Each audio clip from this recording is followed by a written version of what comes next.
In this lesson, we are going to see how we can use transaction variants for security purposes. Using the transaction variant, we can restrict access to certain activities within a specified transaction code. In this case, we are going to see how we can disable access to creating entries in tables using the transaction SE16. Now, SE16 is a transaction code which is identified as a critical one in most places. So as a security administrator, one of your main tasks on any project would be to control access to SE16 in the production system. Auditors usually don't prefer giving access to SE16 to end users in the production system. And because of that, you have to come up with alternatives to SE16.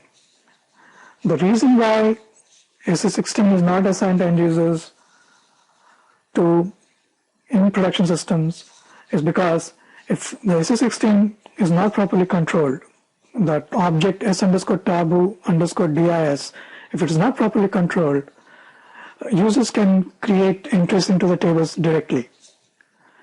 That's one reason.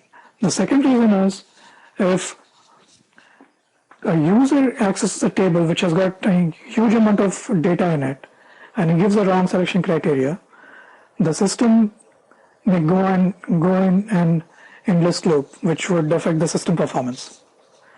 So as a security administrator, you have to come up with alternatives. So what alternatives can you have?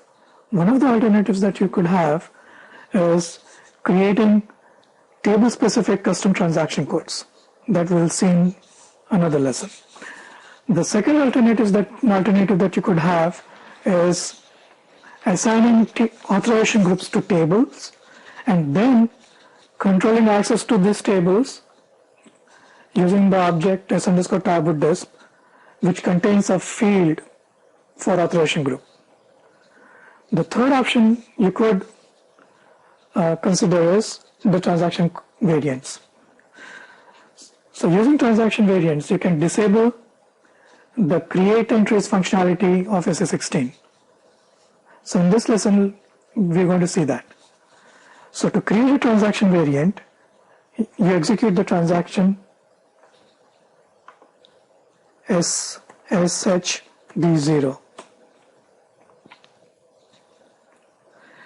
In the transaction code field, enter the transaction code SE16, hit the enter key. Click on the Screen Variants tab, enter the screen variant name, say Y SE16 underscore hide create icon, and here you give the program name, the underlying program name of the transaction code. In this case, the underlying program name for SE16, and that would be SAPL set B, and the screen number for SE16 is 0230. Hit the enter key, click on the transaction variants tab, and say here, give the transaction variant name now. Say Y SE16 underscore hide create icon. This is kind of the screen number if you want, or you could give the same name as the screen variant name. Once you give the transaction variant name, hit the enter key, and then click on the create icon. You get to the initial screen of the SE16 or any transaction code that you would have given in shd0. Hit the enter key. You get confirm screen entries box. In that box, click on disable or deactivate menu functions button,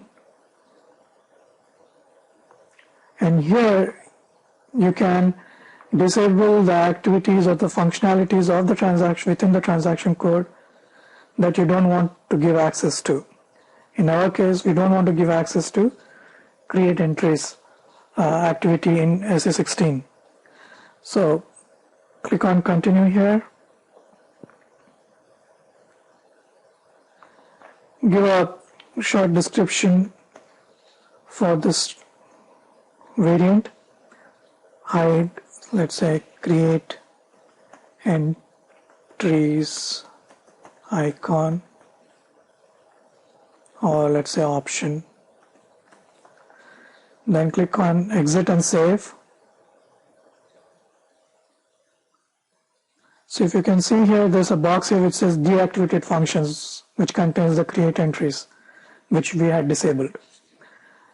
Give a description again here, say hide entries. And then click on the save icon. The system will ask you to enter a package name here. If you want to transport, you have to enter a package name.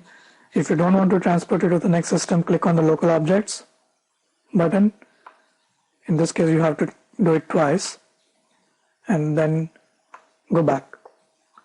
Now you have created a transaction variant for transaction SA16.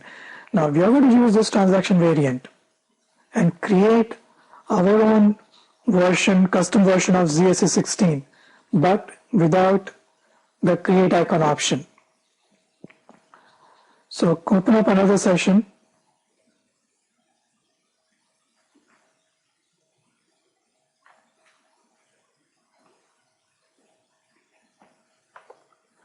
And execute the transaction SE93. Here you go and create your custom version of SA16. Enter, let's say, YSA16 or ZSA16, whichever you prefer, and click on the create icon. Enter a short test for the custom transaction code and select transaction with variant option, the radio button, and click on continue. Enter the transaction SA16. Click on the checkbox cross client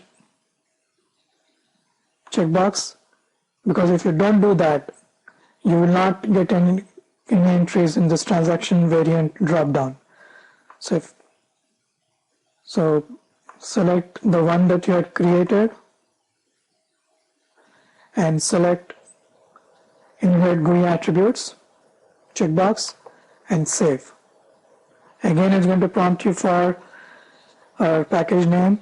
If you want to transport, give a package name that you had earlier given. If you don't want to transport, click on local object. So YSA16 is saved, which means it has been created now. Now go and execute YSA16.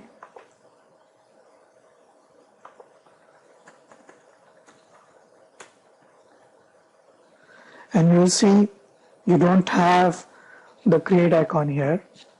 And if you look, even in the menu, the create entries is disabled. So you could use this transaction variant as an option, as an alternative, if the requirement you have is not to assign SA16 to end users in the production system.